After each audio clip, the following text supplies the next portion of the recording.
Oke, sesi kedua ini yaitu kita akan bahas untuk optimasi termokotor pada bedah minor ya. Waktu kita nanti kurang lebih sampai jam 30 menit ke depan ya. Saya eh nah nih. Oke, kita mulai teman-teman ya. Bismillahirrahmanirrahim. Kita mulai untuk sesi kedua yaitu adalah optimasi termokotor pada bedah minor. Nah, banyak sekali yang tanya nih, emang termokotor tuh bisa pakai bedah minor? Nah, saya itu udah 5 tahun pakainya termokotor karena waktu itu belum punya ESU. Punya ESU tuh baru beberapa aja ya. Ya, punya ESU baru beberapa aja. Lah ini ada pertanyaan menarik dari Mas Burhan nih. Untuk yang umum dok, untuk kasus pulnus laceраtum waktu koagulasi bisa-bisa. Silahkan. Mulai kecelakaan, KLL, jadi kalau teman-teman di UGD bawa itu bawa aja nggak apa-apa ya. Habis dibius-bius, tetel-tetel terus yang berdarah, ya nanti jahit baruan ya. Itu bisa. Nah, nanti kita akan terangin ya, pada optimasi termokotor pada bedah minor itu seperti apa. Oke, kita akan mulai. Jadi teman-teman, fungsi termokotor itu mirip seperti fungsi ESU. Dia punya mode cut sama mode koak. Walaupun mode ini pengaturannya ada yang manual, ada yang otomatis. Yang disesuaikan adalah dosis suhunya ya, yang setelah kita sampaikan berkali-kali. Nah, saya ingat sebuah quote dari Thomas Alva Edison. Ya, there is far more opportunity than there is ability. Ya,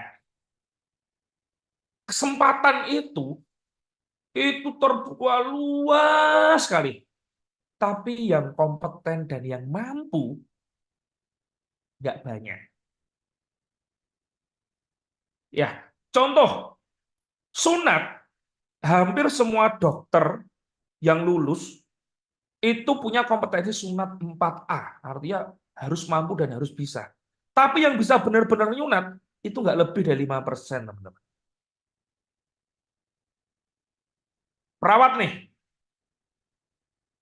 ya, skillistik rawat luka untuk teman-teman perawat itu sudah bahkan masuk ke kurikulum. Tapi yang bisa perawatan luka modern, saya yakin nggak lebih dari 2% perawat se-Indonesia ini. Ya atau iya? Padahal potensinya besar sekali. Termasuk di bedah minor ini. Akhirnya kalau ketemu benjolan dikit, rujuk, rujuk, rujuk, rujuk, rujuk, rujuk, tanpa tahu diagnosisnya, tanpa tahu treatmentnya.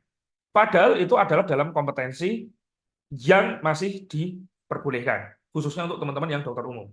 Ya, kita akan bahas ini. Nah, maka ini kita tuh memantaskan diri itu dengan skillistik yang baik, knowledge yang oke, attitude profesional yang oke. Ya, kita akan bahas. Bedah minor itu adalah tindakan operasi kecil, ya, yang konsepnya dia itu nggak nembus fasia dalam, ya. Ya, contohnya apa? Kasus bedah minor itu skin tag atau acrocordon, kista ateroma, clavus, ya, mata ikan, ya, lipoma, uci-uci, ya, orang orang Jawa bilang ya, kista ganglion atau ganglion, kista epidermoid, ya, verruca, ya, verruca itu kutil. Nah, ini sebenarnya satu satu virus ya, HPV ya kebanyakan verruca itu. Ada yang ngomongnya papiloma, ada yang ngomongnya jadi kalau wart itu atau kutil itu jenisnya ada 6. Nah, ini dan rata-rata 80% penyebabnya adalah virus, sisanya baru penebalan karena sebab yang tidak diketahui. Nah, gitu. Nah, ini semua bisa dioptimalkan nanti dengan bedah minor. Ya, kita akan belajar dulu konsep sederhana-sederhananya. Ya, yang pertama skin tag. Ya. Skin tag ini apa? Ini adalah pertumbuhan kulit jinak karena ada gesekan yang berlangsung lama. Ya, biasanya paling sering untuk yang usianya sudah 40-an tahun ke atas atau 30-an tahun ke atas, ini di area mana? Leher, ketiak. Terutama yang gemuk-gemuk ini, yang gendut kayak saya ini resiko-resiko nih. Ciri khasnya dia bertangkai, ya, bertangkai gitu. Jadi gini itu ada tangkainya, ada lehernya itu namanya skin tag, ya. Ya, pemicunya juga gesekan. Ada yang ngomong karena ini kegemukan bisa terlalu banyak makan makanan kolesterol lah itu ada. Tapi hingga detik ini belum ada yang memastikan 100%. Tapi rata-rata patofisiologi karena gesekan, gesekan-gesekan berulang. Nah, skin tag ini nggak bahaya, tapi karena sering nanti kegesek-gesek, bahkan ada yang iseng-iseng dititili gini di lama-lama apa yang terjadi? Iritasi. Ya, terapinya dengan apa? Kauterisasi, pakai termokauter. Kauterisasi termasuk termokauter ada indikasinya. Yang kedua adalah dengan apa? Cryo, dibekukan, disemprot itu ya, dingin. Ya, nanti pitil ya. Ligasi. Ya, ligasi itu ada beberapa yang pakainya pakai pakai kayak senar pancing atau mungkin jangan senar pancing deh, kaget gitu, tali kenceng banget. Nah, nanti dia nggak ada suplai darahnya, lama-lama akan nekrotik dan lepas. Kemudian eksisi, ya langsung dihilangi. Ya, ini ya ciri khasnya ini beda dengan wart atau beda dengan kutil. Kalau kalau kutil itu ada tangkainya ujung-ujungnya. Kalau ini cuma dia ada lehernya gitu lah. Dan dia biasanya lunak. Kalau kutil dia itu keras, ujung-ujungnya ada kerasnya gitu. Ya, kalau kutil tumbuhnya cepat, kalau tumbuhnya pelan-pelan. Tapi ya lama-lama juga gede juga. Nah, itu skin tag ya. Ini skin tag. Ini di ketiak ya, teman-teman ya. Ya, bentuknya gini ya. Ya, jadi gini. Ya, ada lehernya lah ya. Nah, yang kedua kista ateroma. Nah, kista ateroma ini karena apa? Karena kelenjar sebasea atau kelenjar minyak yang tersumbat. Ditandai dengan ini nih, blackhead ini. Blackhead komedo ini. Lihat ya teman-teman ya. Ya, ini ketutup tapi sebaseanya itu keluar terus ya. Sel minyaknya itu dia keluar terus. Maka dia akan ngumpul sini, ngantong lah akhirnya dia. Nah, kantongnya ini akan membesar, membesar, membesar. Paling banyak itu di kulit-kulit yang mengandung kelenjar keringat. Di punggung, di daerah leher, daerah bahu, di daerah wajah. Kemarin rekor saya ada yang di wajah itu 12. Udah 35 tahun. Ya, akhirnya karena bentuk wajah udah nggak karuan, udah saking malunya, minta diperbaiki. Akhirnya kita perbaiki. Sekarang wajahnya jadi ganteng itu, terus udah kemarin udah nikah lagi ya. Ya, sebelumnya sampai ceraiin sama istrinya karena istrinya juga malu karena dikiranya disantet di apa gitu ya. Kemarin kena berapa ya sama saya itu 2,7 juta, ada 12 di sini di muka itu.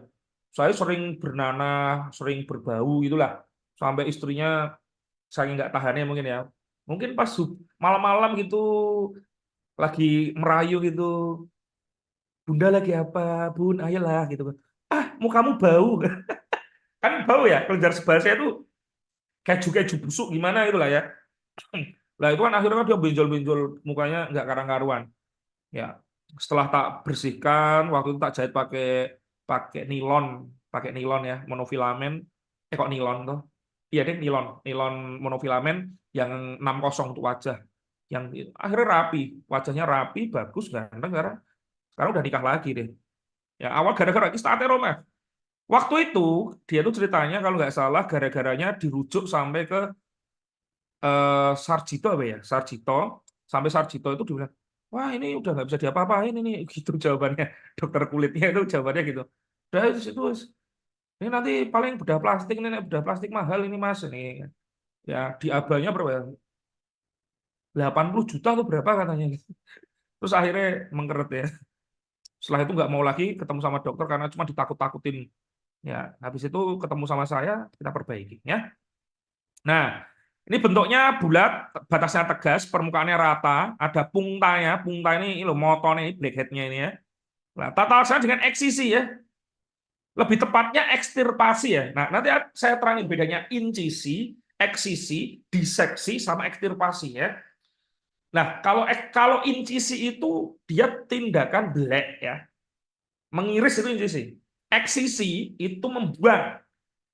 Kalau ekstirpasi itu membuang beserta kapsulnya, itu ekstirpasi. Kalau diseksi itu memisahkan dua jaringan, tuh ya. Nah, ini kista ateroma. Yang ketiga, klavus. Klavus ini penebalan kulit karena gesekan ya. Ya ini hiperkeratosis klinis itu. Ada yang karena dia disebabkan sekunder juga oleh virus juga ada ya. Ya. Nah, Biasanya kulitnya tebal, punya mata kayak punya mata gitu, rasanya nanti nyeri, keras ya, nyeri tekan. Kalau ditekan tuh nyeri karena dia nekan dekat vater pacininya itu ya. Jadi rasanya tuh nyeri, semengkrang ya. Jadi ini patofisiologinya seperti ini. Ada penebalan pada kulit, kemudian ada kalusnya itu tumbuh ke dalam, terjadi menjadi corn ya, formation formasinya jadi numbuh dalam kayak kayak si jagung gitulah. Nah, kemudian dia akan menjadi tebel ya. Maka ini harus diambil. Nah, ngambil klavus ini nggak boleh cuma langsung berbatasan, dilebihkan 1 sampai 3 mili dari titik bundarannya ini. Kenapa? Kalau nggak nanti tumbuh lagi ya, tumbuh lagi. Ya, dok, kalau saraf keratolitik dok kayak asam salisilat gitu, kalusol gitu dan sebagainya itu bisa, tapi lama. Dia ngelunain lama-lama kan lepas, tapi iritatif biasanya ya, iritatif dan agak lama. Tapi bisa, konsepnya bisa kalau kalau telaten ya. Yang selanjutnya adalah lipoma. Nah ini lipoma. Nah lipoma ini tuh tumor jenak jaringan lemak. Ya biasanya di subkutan ya, di jaringan lemaknya sini nih. Dia karena terpapar, kemudian ada bakat atau di kromosom gen tertentu itu ada bakat. Ini biasanya benjolannya satu atau lebih dari satu, dia makin membesar dalam waktu bulan hingga tahunan. Bentuknya bulat, batasnya tegak, konsistensinya kenyal-kenyal. Beda sama fibroma. Kalau fibroma itu keras. Kalau ini kenyal-kenyal. Jadi kalau yang batas-batasnya tegas itu biasanya jinak. Nah, yang batas-batasnya itu amburadul nggak karang-karuan, biasanya ganas, ya gitu ya. Nah, tata laksananya dengan apa? Dieksisi ya, dibuang ya, dibuang. Nah, kalau ada yang tertinggal sedikit aja, biasanya tumbuh lagi. Maka teman-teman, kalau untuk lipoma ini membuangnya itu sampai 3 sampai 5 mili dari titik jaringannya itu. Ya, ya, jangan mepet-mepet. Ya, jangan mepet-mepet, buang semuanya. Nah, itu lipoma. Nah, selanjutnya adalah kista ganglion. Nah, ini ganglion nih. Ini kista ganglion, ini karena robeknya di daerah artikular ini. Ini robek, akhirnya dia cairan-cairan sendiri itu dia keluar. Lah, keluar ini ngantong lah dia. Nah, biasanya bentuknya gini. Dia paling sering di sendi-sendi, di tangan, apa namanya, sini daerah lutut, di sendi-sendi gitu. Ya, konsistensinya padat, digerakin itu bisa digerakin. Nah, ada orang-orang tolol tertentu yang teman-teman pernah lihat TikTok, pernah lihat YouTube, dia kayak gini dipukul, terus nanti hilang. Itu nggak hilang, bos, cuma nanti pindah aja ya. Dia cuma pindah aja. Dia cuma pindah aja. Apanya yang pindah, dok? Cairannya itu pindah ke dalam. Ya nanti ketekan lagi dia akan pindah lagi gitu kan. Nah, ini harus dengan ekstirpasi diambil dan nanti ini yang bawahnya ini ditali yang kuat. Nalinya pakai apa? Kalau saya paling sering nalinya pakai PGA. PGA 20, 30 gitu. Gitu ya. Aspirasi bisa nggak, dok? Bisa, tapi ini simptomatis. Ya nanti akan keisi lagi ya, berulang lagi. Gitu ya. Nah, oke, kita lanjut. Nah, ini kista epidermoid. Bedanya apa dengan kista sebaceous atau ateroma tadi? Kalau kista epidermoid ini dari proliferasi sel-sel epidermis atau keratin. Biasanya warnanya putih keras gitu ya. Ya, paling sering di kulit, wajah, daerah torso, leher. Saya kemarin habis ngambil yang di kaki ya, yang di kaki. Ya, kok bisa, dok? Lah ini karena implantasi fragmen epidermisnya masuk ke dalam dermis itu. Ya, dia kadang-kadang mengeluarkan isi seperti keju gitu ya. Nodulnya warna kulit ya, warna kulit atau kekuningan, kuning keputihan gitu ya. Ya, ada puntanya juga. Bedanya gini loh. Kalau yang sebasia itu tadi dari sumber utamanya dari kelenjar minyak, kalau epidermoid dari sel-sel epidermis atau keratin ya. Ya, ini ngambilnya dengan ekstirpasi, diambil ya sama kantong-kantongnya. Ya, kalau ini ya ini ya. Ini ya, bentuknya kayak gini ya. Oke. Biasanya persis kayak gini biasanya bentuknya. Seperti yang di sini nih. Ini ada puntanya ini, kemudian ini ya, merah-merah gini ya.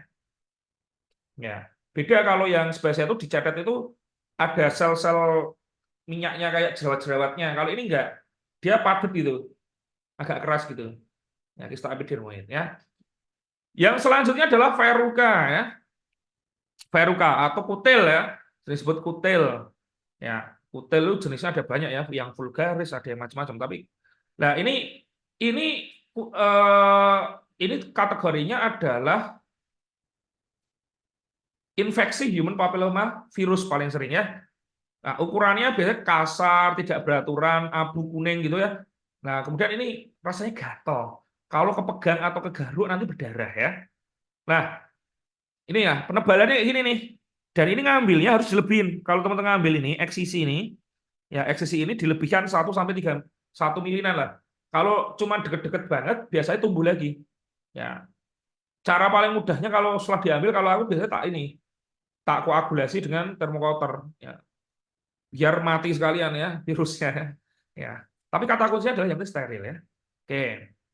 Nah, dalam tindakan-tindakan bedah minor ini ada 4 utamanya ya. Ada incisi, yaitu black ya, motong ya, atau atau jadi incisi itu adalah tindakan memotong, diseksi itu memisahkan, eksisi itu membuang, ekstirpasi itu membuang sak kapsul-kapsulnya ya. Nah, dalam handlingnya, sesuai yang saya sampaikan, itu ada alat scalpel, ada alat bisturi. Alat scalpel itu fungsinya untuk menyayat, ngincisi, motong. Ya, tangan lainnya kita pakai tangan kanan untuk ini, megangnya khas ya. Dia megangnya gini ya, kayak megang pisau dapur gitu. Tangan kirinya nanti untuk counter traksi, entah itu pakai tangan langsung, entah itu pakai pinset. Beda dengan alat bisturi. Alat bisturi itu megangnya kayak pulpen ya. Jari kelingking untuk apa? Fiksasi kayak gini. Ya. Nih, jari kelingkingnya untuk fiksasi. Ya. Ini contoh menggunakan beberapa macam alat. Ya, caranya gitu, ya. Nah, sekarang kita akan contohin.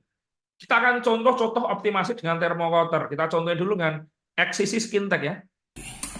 Ya, ini contoh dengan eksisi skin tag. Nah, ini skin tag ya, kita ambil, boleh pakai adson atau pinset pinset gigi paling enak. Ya, terus ya diambil ya, pas di lehernya itu, pas lehernya. Dok, kalau ukurannya kecil banget, skin tag-nya gimana, dok? Bisa kita koagulasi aja, bisa kita koagulasi. Ya, caranya gimana, dok? Caranya gini, koagulasinya. Ya, kita tinggal tempel aja, dibakar aja, tempel. Nah, ini ya, ini pakai dosis nih 20 watt ya, ini 20 watt. Ya, kalau yang kecil banget ya nanti 15 ya. Nih, ya, dia akan mateng ya, mateng sampai ke bawah-bawahnya. Ya, kalau enggak diangkat dulu dengan pinset, yang di lehernya itu diset gini. Nah, itu ya. Nah, ini eksisi, ini skin tag. Nah, ini verruca nih, verruca berada di tangan. Ya. Jadi dia udah dipotong dulu. Biasanya kalau saya tak potong dulu dengan mesh ya. Dengan mesh kita ambil dulu. Nah, ini kan di sini ini nggak bisa dijahit ya. Kalau jahit sama kuku, tapi biasanya ketat banget. Biasanya kita buat lukanya luka terbuka. Tapi karena ini di end organ, bleedingnya biasanya banyak banget nih. Bleedingnya banyak banget dan nggak berhenti-berhenti. Maka salah satu tekniknya adalah koagulasi. Oh iya, dok. Koagulasi dengan apa, dok? Ya, Ini kita dengan dexter ya. Dengan dexter waktu itu. Ya, kita ambil itu waktu itu. Kita lebihin 1 mili, kita cek areanya mana aja, kita incisi. Kelihatan ya nih ya? Nih, verrucanya nih ya. Nih. Ya, kita ambil pelan-pelan, jangan kedalaman, jangan terlalu luar. Ini pentingnya memahami anatomi ya. Kalau nggak paham anatomi susah nanti. Kok yang jangan tegel? Sakit itu. Oh, sakit. Waktu itu enggak. Oh. Waktu itu sakit terus Ya. Gemes. pengen tak ilangin gitu. Nah, dia di detail-detail ya, di detail-detail akhirnya tapi malah nggak bagus ya. Akhirnya kita ini kan ya. Mungkin ya. Namanya sak jero tak nek ra di anu kan. Ra dibius kayak jemling-jemling tuh, Man. Dibius ya teman-teman ya, jangan nggak dibius nih. Ada yang ngecat di anu nggak di. Jaringan. Ya. Anestesinya pakai apa, dok? Lidocaine boleh, mau pakai PHKN boleh. Kalau end organ jangan PHKN ya. Lido sama levo atau kopi itu boleh. Saya paling sering lido aja sih. Karena kalau pakai PH itu pasca biusnya habis lebih perih. Lido sama levo PHKN tak campur 1 banding 1 paling seringnya. Nah, ini ya di end organ ini dia kan berdarah terus tuh. ya kan? Rembes terus itu nggak berhenti. Kalau nggak kita nekannya 5-10 menit baru berhenti, kelamaan ya. Caranya gini, ini kita setting 15 watt ya. Ini si Dexter kita setting 15 watt. Ya, tekan dulu area yang terbukanya ini. Setelah tekan agak manteng ya, mantengnya apa? Agak nekan banget, terus tempel. Ya, konsepnya tempel, tekan, tekan, lepas ya. Tuh ya. Tempel dulu, ya, ditekan dulu, di dep dulu. Ya, itu ya. Kelihatan ya? Ini ya. Ya. Darahnya udah berhenti. Tuh. Ya. Nah, nanti tinggal dibersihkan aja, tutup ya. Rawat tertutup kurang lebih sekitar 10 hari. Kalau di tangan ini biasanya 10 hari saya. 3 kali kontrol. 3 kali kontrol udah bagus banget nanti. Ya. Tuh ya. Nah, dan area-area yang sekiranya rawan, riskan, masih ada akar ataupun jaringan-jaringannya, bakar aja, nggak apa-apa, dikoagulasi aja. Ya, gitu. Ditutup nggak tapi lukanya? Tutup. Ya, tetap harus ditutup ya, jangan dibiarin terbuka. Karena luka terbuka nanti kepapar lagi, resiko lagi nanti. Mudah ya, cuman gitu aja ya. Ya, udah. Ini cuma gitu doang. Nah, ini untuk Veruca ya. Jadi kalau teman-teman ada Veruca, bius aja dulu di bawahnya. Ya, setelah ini ya, hasil akhirnya nanti tinggal disalep, tutup ya. Dah. Oke, selanjutnya, dok. Nah, ini papiloma ini. Papiloma ada di mata nih. Ya, ini contohnya gimana kalau papiloma ada di mata nih ya. Kita coba. Nah, beda sama skin tag. Nah, skin tag kan dia belenduk tapi dalamnya sini kan kayak gini lah. Ada lehernya. Ada kayak botol lehernya. Kali ini nggak ada. Ini papiloma ya. Udah nyebar ke sampingnya ini ya. Nah, dan itu nyebarnya cepat ya dari HPV ya. Teman-teman perlu diketahui satu-satunya udah berapa lama ini? Satu-satunya 2 bulanan ya. kanker yang bisa dicegah adalah kanker leher rahim ya. Virusnya apa? Ini ketularan. Vaksinnya dengan vaksin HPV ya. Lah, Dan resiko tertular HPV itu jadi lebih rendah. PH apa Octinidin? Cowok juga vaksin aja nggak apa-apa. Saya aja mau vaksin. Istri saya udah tak vaksin. Ya. Ambilnya kita pakai pinset, pakai Adson lebih enak. Ini saya pakai pinset gigi. Ini pakai Dexter. Ya, ini pakai Dexter ya. Saya semuanya pakai Dexter. Mata universal cutting. Cuma diambil dikit gini. Diambil ya. Itu pakai pinset gigi itu kalau nggak punya Adson. Mainnya gini. Ya. Tempel, tekan, lepas ya. Tempel, tekan, lepas. Tempel, tekan, lepas. Tempel, tekan, lepas. Ambil aja ujungnya dikit-dikit aja, kalem aja, santai aja. Biar apa? Biar nanti hasil Biar rapi ya. Dia tidak kemana-mana, nggak boleh ada. Tuh ya. Simpel ya, 5 detik udah selesai ya. 1 titik 30.000. Cuma Di tempat saya 1 titik 30.000. akarnya benar. Kalau ukuran segitu. Habis. Kalau di muka 1 titik 30.000, kalau di leher Ini sampingnya udah mulai 20.000. tumbuh nih. Kelihatan nih? Warna Biasanya kan coklat pada kecil. ngambil kan 100 titik, 50 Ini titik. akarnya. Lumayan. Ini yang Dapat kalau mie nggak ayam. dihilangin nanti akan tumbuh. Nah, kita Ya. akan tempel aja. Ya kalau ragu-ragu di sekitarnya masih ada, boleh di ya. Tekan lepas. Perlu kita bakar lah istilahnya ya. Kelihatan? Tapi Ini juga. epidermisnya saja, jangan daleman. Ambil dikit-dikit aja tempel Ya, tekan lepas. seperti teknik yang pernah kita ajarkan ya. Kedengeran Nempelkannya jangan dalam-dalam, gitu. cuman cukup nempel aja. Mainnya cetak-cetik gitu ya. Main di ininya. Sudah selesai ya. Jangan sampai ini udah Ditutup nggak dok kalau di wajah? Nggak, ini nggak kita tutup. Kita cuma kasih salep aja. Ya. Oke. Itu eksesi papiloma. Sekarang koagulasi klavus. Klavus di kaki ya. mechanical ya. Ini ditekan, tempel, Ya. tekan. Ya itu kan klavus ya. Jadi Ya, kadang-kadang klavus itu akan sering tumbuh lagi. Maka ketika area-area yang core-nya itu, ujung-ujungnya penebalannya itu yang paling banyak di mana? Kalau saya biasanya tak bakar dulu. Tak bakar dulu pakai counter. Konsepnya sama, tekan yang kuat, pas langsung di rasa udah bakar aja semuanya. Kalau udah dibakar semuanya, tak bersihkan, tak gosok dengan betadine. Ya, nanti berdarah lagi nggak apa-apa, tapi paling nggak area-area titiknya udah mati lah. Tinggal nanti dijahit aja. Ya. Jadi pengalaman pribadi saya dengan dikoagulasi dan tanpa koagulasi, resiko tumbuh kembali untuk yang dikoagulasi itu lebih rendah. Ya, teman-teman ya. Oke. mechanical ya. Sekarang Ditekan. kita, nah ini fibroma ya, kasusnya fibroma. Eksesi dan koagulasi fibroma ya. Fibroma ini contohnya gini.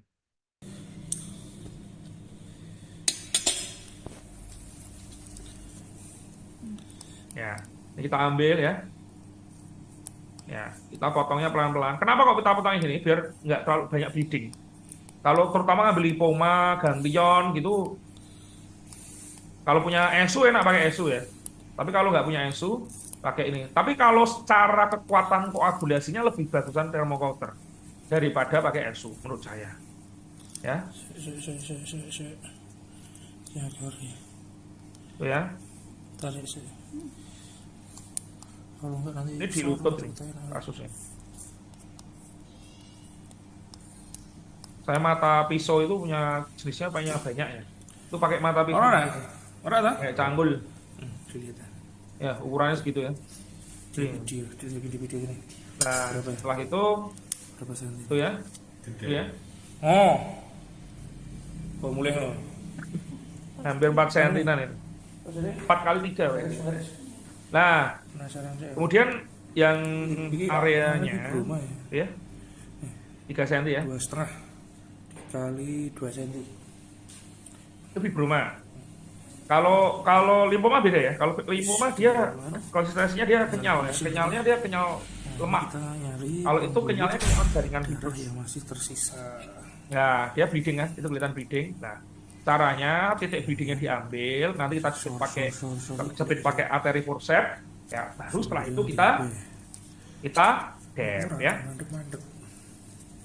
Nanti mau dijahit pun. ya titiknya. Nah, itu ya, pakai arteri forceps, udah ketemu. Nah, kalau udah ketemu, titiknya di mana? Kita koagulasi ya. Iya. Kita koagulasi. Ya. Ujungnya kita koagulasi. Sesuai sama titiknya itu di mana.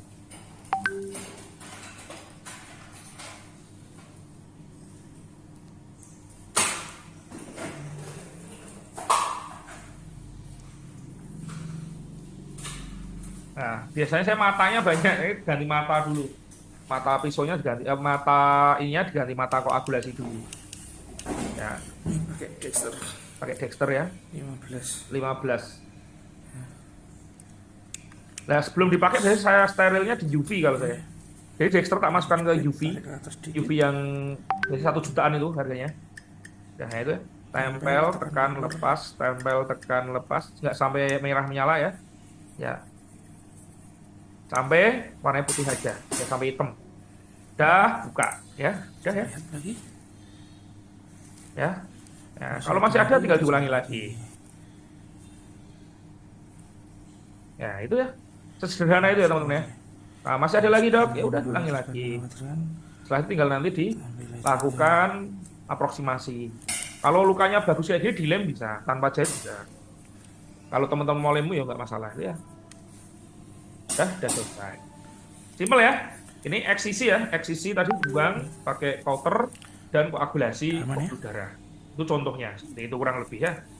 Ya, ini tinggal di finishing aja, boleh dijahit, boleh di subkutan atau subkutikuler, atau teman-teman mau pakai metode apa boleh ya. Ya. Ini setelah itu dibersihkan ya, dicuci dengan betadine. Ini biasa ini, saya nyucinya betadine ini. Mana? Ya, dengan betadine. Tak kosok sampai bersih ya. Kalau nggak tak tetesi gitu, diulang-ulang gitu. Tetesi betadine, bilas dengan NaCl, diulang-ulang terus. Nah, ini ya. Jangan sampai kita aproksimasi kuman bakteri.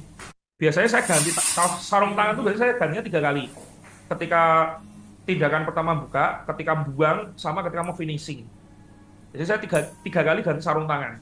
Jadi nggak satu sarung tangan tak pakai sampai akhir, tidak. Karena kita nggak tahu ketika pas tindakan kita kontaminasi atau enggak. Ya, kemudian ketika ngambil kontaminasi atau enggak. Karena kan kita di vaskes primer ya. Beda kalau di rumah sakit ya. Kita gosok tadi malah bikin bleeding. Oh iya bener. Ya. Kita gosok tadi. Ya.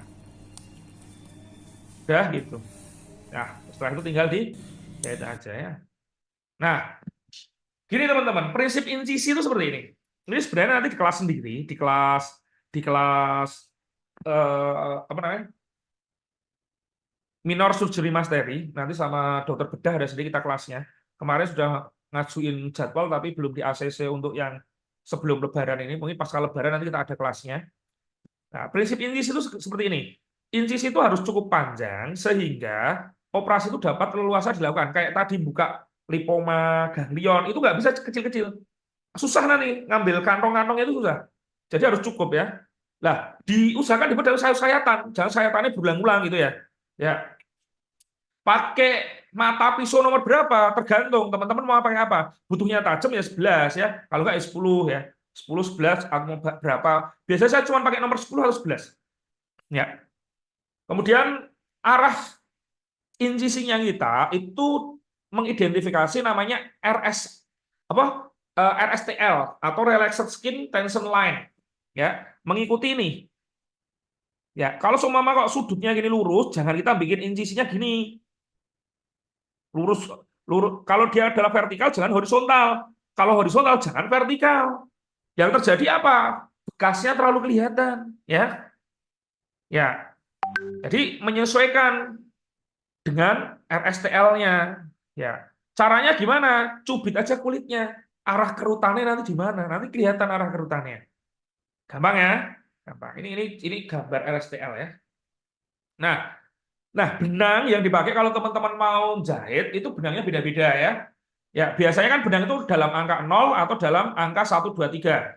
Semakin banyak nolnya itu semakin kecil. Semakin tinggi angkanya, makin besar diameternya. Kalau benang-benang besar itu dari nomor 5 sampai ke 1. Tapi kalau yang kecil itu dari ini berapa ini? 10, 20, 30. Nah, sampai yang kecil banget itu 10 nol. Wah, 10 nol itu udah untuk operasi-operasi mikro itu ya. Ya, untuk 50 sampai 10 itu adalah ukuran baku. Kalau area wajah seringnya saya pakai 40, 50 gitu ya. 60 sama 70 itu untuk nyambung pembuluh darah halus. Ini nggak gampang. Ada yang di sini pernah jahit pembuluh darah? Agak susah ya. Saya pernah dulu nggak sengaja di tangan sama di paha. 2 kali saya jahit pembuluh darah. Ya, waktu itu ada pembuluh darah besar, kepotong saya nggak sengaja. Wah, akhirnya saya jahit itu. Wah, itu bikin pusing itu. Ya, karena waktu itu belum tahu ilmunya ya. Jangan sampai ya. Nah, kalau untuk 0 sampai 1 itu fascia.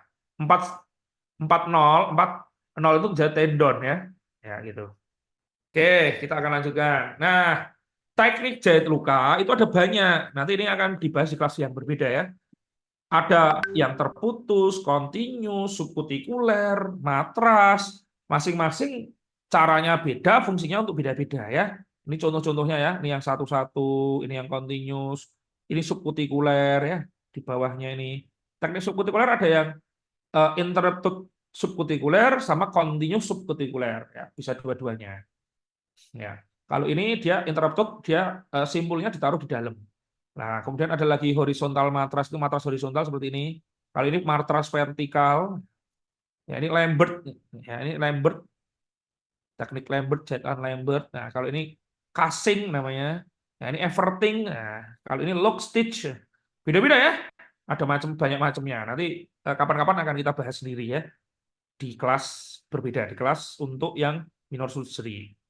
Nah, ketika teman-teman jahit, finishing, hindari penjahitan yang tidak benar dan dog ears. Itu gimana? Itu ya nonjol keluar pada ujung jahitan. Jadi karena ini ngambil lipoma, ngambil yang gede-gede dikit itu, ini dog ears, ada sudutnya gini. Jangan sampai ya kalau ada sudutnya gini, penyembuhannya nanti pasti jelek ya.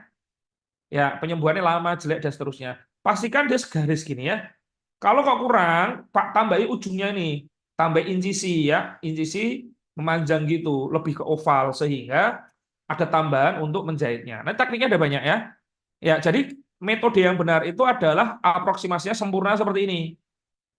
Nah, tapi kalau kita jaraknya nggak benar, nanti ini hasilnya bisa gini, skin inversion, kulitnya itu masuk gitu, atau overlap, numpuk, ya, skin overlap, ya, supraposisi istilahnya, atau inversion, ya. Nah, kalau kita lihat yang lain lagi, kalau kita jahitnya nggak benar, yang terjadi apa? Ya, excessive tensionnya, ya, ya dia akan nonjol gitu, ya. Jadi pastikan kita metode yang kita pakai benar. Nah, perawatannya seperti apa, Dok? Tergantung ya. Ya, jadi Intinya adalah kalau kita ditutup, jangan nggak boleh basah dulu ya, steril ya. Follow up-nya 2 sampai 3 hari sekali. Yang dicek apa, Dok? Tanda inflamasinya, tanda infeksinya, ada bleeding atau hematom tidak, jaringan nekrotiknya ada atau tidak, granulasi enggak.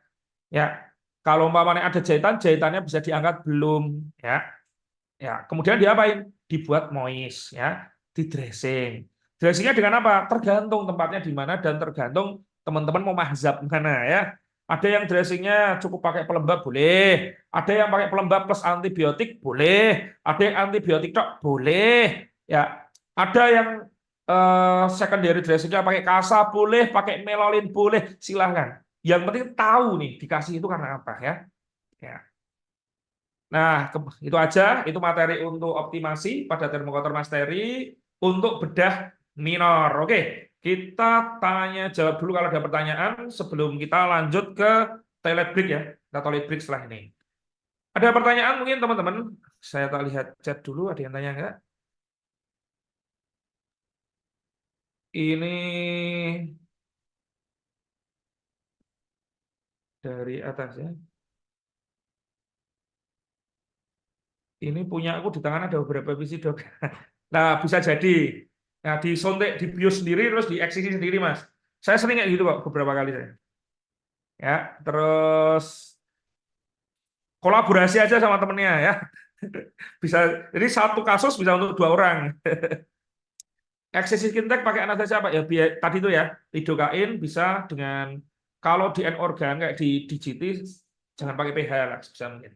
Lido sama Levo biasanya, pakai yang sering. Mata pisaunya nomor berapa tadi udah ya? 10 atau 11. Berapa biaya sekali tindakan fibroma, Dok? Hitungannya saya per senti. 1 sentinya jasa saya 100.000.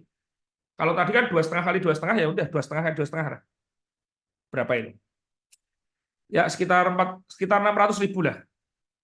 Semakin gede semakin mahal ya. Biasanya saya kayak gitu per senti. Per senti 100.000 hitungan saya. Kalau ada penyulit nanti nambah lagi. Penyulit itu di mana? Letaknya di tempat-tempat yang susah.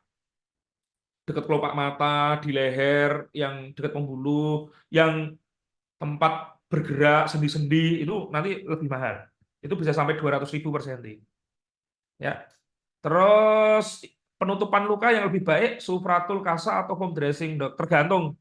Kalau kering pakai supratul dikasih salep, nah saya supratul tak kasih salep lagi. Paling sering tak kasihnya asam fusidat, habis itu tak tutup kasa itu udah cukup. Kalau luka-luka kering. Kalau luka-lukanya luka-luka basah, ya itu enaknya pakai luka basah itu adalah resiko untuk, contoh kita ngambil lipoma, dalam, gede lagi. Itu resiko pembuluh darahnya nanti kebuka dan akan rembes. Itu enaknya pakai foam dressing. Ya. Skintek bisa salep anestesi TKTX bisa. 45 sampai 60 menit, minimal 60 menit lah ya. Itu udah bisa, tapi tetap aja agak ada stingnya di kita, nik gitu, ada dikitnya gitu. Saya beberapa kali, saya di muka Veruca, saya dulu di muka ini Veruca banyak banget. Sebelum kena COVID itu, saya Veruca itu banyak banget, tapi nggak tahu setelah kena COVID itu hilang semua Veruca yang di wajah itu. Itu saya bawa ke dokter kecantikan, 1 titik itu 30.000, waktu itu cuma pakai G-Pro. Saya habis hampir 2 juta itu. 2 juta. Bisa jawabannya? Oke, ini ada satu pertanyaan dari Dokter Alvin nih. Dibuka dokter, silakan dokter. Gimana dokter? Saya lagi di jalan, Dok. Oke. Sebelumnya, Assalamualaikum warahmatullahi wabarakatuh, Dok. Waalaikumsalam warahmatullahi wabarakatuh. Ingin bertanya tentang case syarat untuk dapat ininya sertifikasi, Dok. Hmm, Saya kan ini 2 tahun terakhir udah fokus di klinik sunat ya, Dok. hmm, Dokter kan tahu. hmm, Oke, jadi tindakan-tindakan bedah minor kebetulan saya suka dan sudah saya alamin semua, mulai dari continuous, hmm, eh, sutur ya, atau hmm, subtikular, hmm, itu sudah saya lakuin. Cuma kebetulan saat itu nggak saya videoin hmm, karena memang fokus di fungsional. hmm, Terus kedua tidak menggunakan counter karena yang saya ingat adalah kalau menggunakan counter itu kan destruksi dari sel itu kan lebih banyak. Sedangkan kalau menggunakan blade lebih zero destruction cell kan. hmm. Nah, itu gimana ya dok untuk syarat itu dok? Agak problematik di situ sayanya dok. Eh, jadi penelitian terbaru penggunaan bisturi dengan kauter itu perbedaannya nggak terlalu signifikan. Bahkan lebih lebih lama menggunakan ESU daripada menggunakan kauter selama dosisnya benar ya. Dosisnya 110, 100 sampai 250 derajat untuk filamennya, atau kalau diwattkan itu 15 sampai 20 watt. Itu penyembuhannya lebih cepat dan lebih efektif karena minimalisir. Jadi kalau bleeding terlalu banyak itu juga nggak bagus.